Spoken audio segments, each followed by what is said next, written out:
ऐसी कंपनी जो टाटा ग्रुप जैसे बड़े बिजनेस एम्पायर को कंट्रोल करती हो, उसको आरबीआई ये कह रहा है बॉस पब्लिक हो जाओ, मतलब आप अपनी इक्विटी पब्लिक के साथ शेयर करो, मतलब स्टॉक मार्केट में लिस्टिंग आपको करवानी पड़ेगी। टाटा सन्स वर्सेस आरबीआई, मतलब इस फाइट का इम्पैक्ट सिर्फ टाटा ग्रुप तक ही नहीं है बल्कि पूरे इंडियन कॉरपोरेट स्ट्रक्चर तक जा सकता है, क्योंकि सवाल ये है कि प्राइवेट कंट्रोल या फुल ट्रांसपेरेंसी।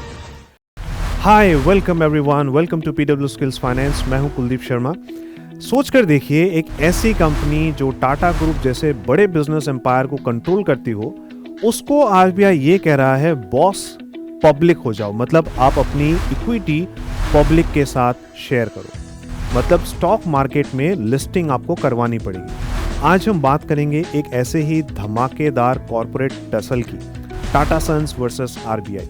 मतलब इस फाइट का इम्पैक्ट सिर्फ टाटा ग्रुप तक ही नहीं है बल्कि पूरे इंडियन कॉरपोरेट स्ट्रक्चर तक जा सकता है, क्योंकि सवाल ये है कि प्राइवेट कंट्रोल या फुल ट्रांसपेरेंसी। पहले समझ लीजिए चीज क्या है। टाटा ग्रुप कितना बड़ा है आप जानते हैं? 29 लिस्टेड कंपनीज हैं इनके पास, right? TCS, Tata Motors, Titan, Tata Steel etcetera. पर इन सब का किंग कौन है? Tata Sons private limited. Tata Sons की जो शेयर होल्डिंग पैटर्न है उसमें ज़्यादातर हिस्सेदारी टाटा ट्रस्ट की है। ओके, इसमें कई सारे ट्रस्ट हैं, सब मिला करके मेजॉरिटी कंट्रोल होल्ड करते हैं करीब 66% के आसपास। ओके, एंड इसमें जो दो मेजर ट्रस्ट आती हैं, that is sir Dorabji Tata trust, that controls around 27.98%, और उसके बाद है sir Ratan Tata trust. Okay, फिर इसके बाद आती है तीसरी group, that is SP group, Shapoorji Pallonji group. इनके पास करीब 18% की होल्डिंग है थ्रू टू कंपनीज। पहली है स्टर्लिंग इन्वेस्टमेंट कॉर्पोरेशन और दूसरी है साइरस इन्वेस्टमेंट्स प्राइवेट लिमिटेड। ठीक है, दोनों को मिलाकर करीब 18% की होल्डिंग है। और फिर इसके बाद जो अगला स्टेक आता है, that is Tata group operating companies, Tata steel, Tata Motors, Tata chemicals, Tata power, Indian hotels, right? ये सब मिलाकर के करीब 9% है, और बाकी अदर्स के पास 7% है। यहाँ पर सर दोराबजी टाटा ट्रस्ट और सर रतन टाटा ट्रस्ट, इनको मिलाकर ही, मतलब मेनली ये लोग ही टाटा ग्रुप का डायरेक्शन डिसाइड करते हैं। लेकिन जो एसपी ग्रुप है, इनका भी सिग्निफिकेंट से है लगभग, बिकॉज 18% इनके पास होल्डिंग है। अब आरबीआई का रेगुलेशन क्या है, मतलब ये टाटा सन्स पर क्यों लागू हो रहा है? देखिए, टाटा सन्स एक कोर इन्वेस्टमेंट कंपनी यानी कि सीआईसी है, मतलब नॉन डिपॉजिट टेकिंग एनबीएफसी, जो बेसिकली अपनी ग्रुप कंपनीज में ही इन्वेस्ट करता है। अब आरबीआई का रूल क्या कहता है कि अगर आपका एसेट साइज 100 करोड़ से ज्यादा है और आप सिस्टेमिकली इंपॉर्टेंट हो, मतलब कि अगर आपकी कंपनी डूब गई तो इकोनॉमी में इंपैक्ट हो सकता है, राइट? तो आप ऐसी कंपनी हो।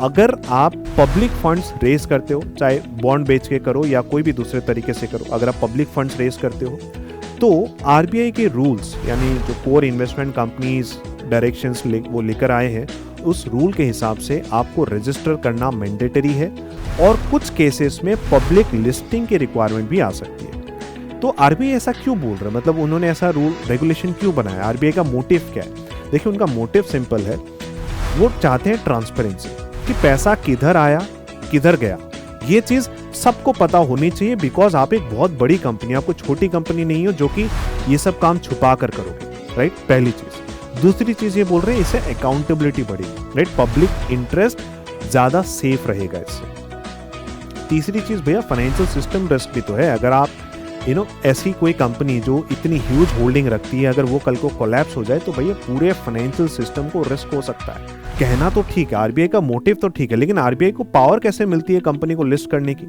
आरबीआई के पास एनबीएफसीज को रेगुलेट करने का पावर है। ओके, आरबीआई एक्ट के अंदर में उनको कई सेक्शंस में पावर मिले हुए हैं। सेक्शन 45 के अंदर में उनको ये सब पावर्स मिली हुई है। ओके, और वेरियस गाइडलाइंस भी हैं जो कि आरबीआई को अथॉरिटी देती है कि वो किसी भी सिस्टेमिकली इंपॉर्टेंट एनबीएफसी या फिर सीआईसी पे रेगुलेशंस थोप सकती हैं, इंक्लूडिंग कि उनको सर्टिफिकेट ऑफ रजिस्ट्रेशन लेना वो मैंडेटरी कर सकते हैं, और पब्लिक लिस्टिंग को एनफोर्स करने की जो पावर है, as a means to ensure transparency, as a means to ensure public monitoring, specially जब सिस्टमिक रिस्क हो सकता है, तो ये सब केसेस में आरबीआई पब्लिक लिस्टिंग भी एनफोर्स कर सकती है।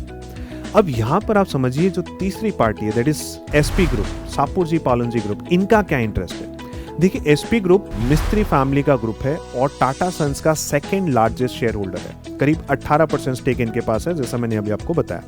अभी एसपी ग्रुप ने अपने शेयर्स को प्लेज किया हुआ है और करीब 3.3 बिलियन डॉलर्स की इन्होंने रीफाइनेंसिंग डील की है।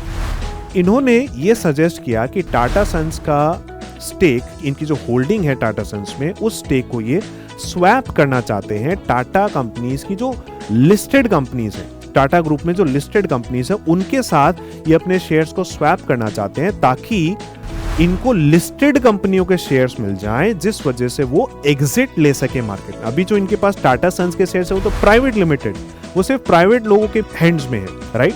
पर ये चाहते हैं कि अगर हमको पब्लिक कंपनी के शेयर्स मिल जाएं तो हम उसको पब्लिक में बेच करके अपना स्टेक डाइल्यूट कर सकते हैं, लिक्विडेट कर सकते हैं और वो अपने डेट को कम कर सकते हैं। लेकिन टाटा सन्स की आर्टिकल्स ऑफ एसोसिएशन ये अलाउ नहीं करती कि कोई भी एक्सटर्नल इन्वेस्टर शेयर्स को खरीद सके डायरेक्टली। तो ये चीज 2016 से लेकर के अब तक एसपी ग्रुप और टाटा का जो लीगल कॉन्फ्लिक्ट है वो चल रहा है। एसपी ग्रुप चाहता है कि उनका स्टेक मोनेटाइजेशन मोनेटाइज हो सके, लिक्विडेट हो सके, और टाटा ट्रस्ट ये चाहते हैं कि कोई भी आउटसाइड कंट्रोल इसमें इनके कंपनी में ना आए। अगर टाटा सन्स पब्लिक होती है, राइट, अगर पब्लिकली लिस्ट होती है तो एक नई एरा शुरू हो सकती है। पर क्या टाटा ग्रुप अपना यूनिक जो इनकी ट्रस्ट ड्रिवन आइडेंटिटी है उसको वो लूज कर देंगे इस वजह से, राइट? क्या एसपी ग्रुप अपनी लेगेसी को अनलॉक कर पाएगा इस वजह से, राइट? तो आपको ये सोचना पड़ेगा कि किसको यहाँ पर ज़्यादा फायदा होगा। रिटेल इन्वेस्टर्स को ज़्यादा फायदा होगा कि एक टाटा सन्स जैसी कंपनी मार्केट में आ रही है, उसमें हम इन्वेस्ट करेंगे, हमको फायदा मिल जाएगा, या फिर यहाँ पर टाटा लीगेसी को फायदा मिलेगा, या फिर जो एसपी ग्रुप है उसको फायदा मिलेगा। तो इन सवालों के जवाब अभी मिलने बाकी हैं। स्टे ट्यून्ड, क्योंकि ये स्टोरी अभी खत्म नहीं हुई।